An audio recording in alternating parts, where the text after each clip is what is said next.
بیا یار جان بریم فراه زیبا، بیا با هم بریم به خانه ما. فراه من دیار نازنینم، پناه اولین و آخرینم.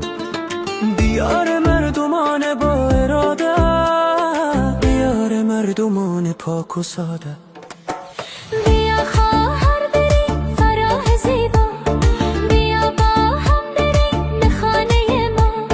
فرا شهر زنان نامدار است، شجاع و سربلند و باکار است. فرا شهر جوانان خوش اخلاق، به صدق و غیرت و مردانگی تاخت. بیا برار خیط